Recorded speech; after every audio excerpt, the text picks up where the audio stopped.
आज आपण गाजराची खीर बनवतोय। ती रबडीसारखी अगदी दाटसर आहे, तेवढीच ती खाण्यासाठी एकदम टेस्टी आहे।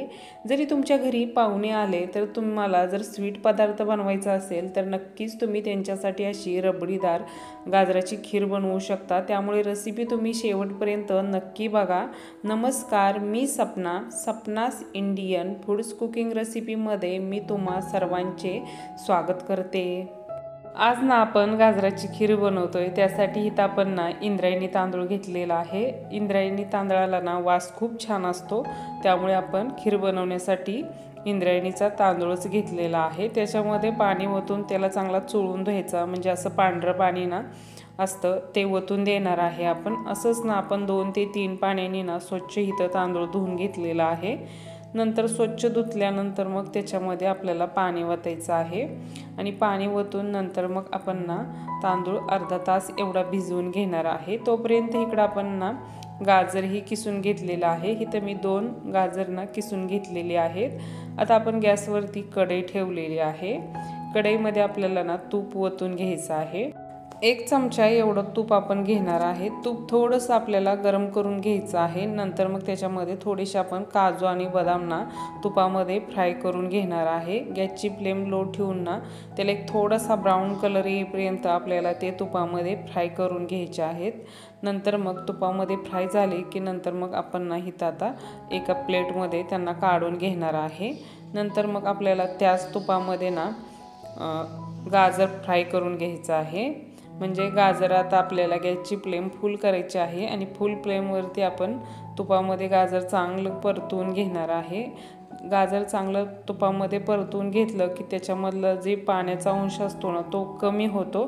त्यामुळे आपल्याला ना तुपामध्ये इथं गाजर चांगलं परतून घ्यायचं आहे आणि नंतर मग त्याच्यामध्ये आपण ना 2 चमचे एवढी साखर घालून घेणार आहे। म्हणजे गाजराला एक छान अशी गोडी येते, त्यामुळे त्यामध्ये आपण ना साखर घालून साखरेमध्ये सुद्धा आता आपल्याला गाजर चांगलं ना परतून घ्यायचं आहे।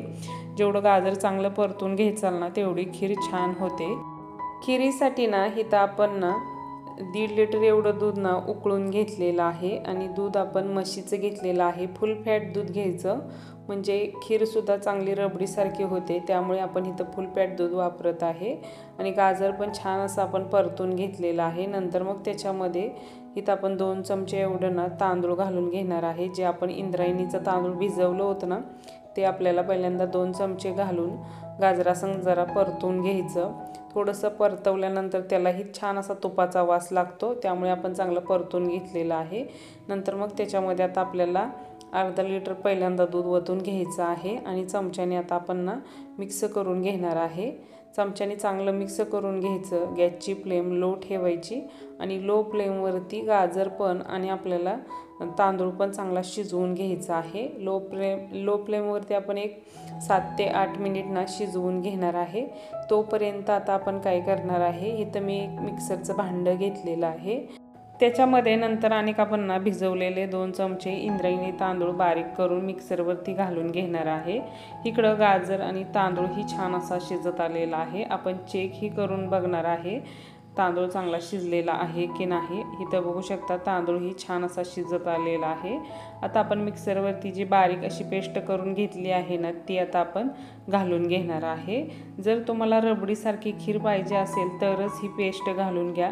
जर पातळ खीर हवी असेल तर आपण जे पहिले 2 चमचे इंद्रायणी तांदूळ गाजरासंग भाजून घेतले होते ना तेवढेच घालायचे, म्हणजे त्यामध्ये पातळ खीर होते। आता त्याच्यामध्ये आपण इथं 1 लिटर दूध ओतून घेतलेलं आहे। दूध ओतल्यानंतर आपल्याला ना चमच्याने सतत मिक्स करून घ्यायचं आहे।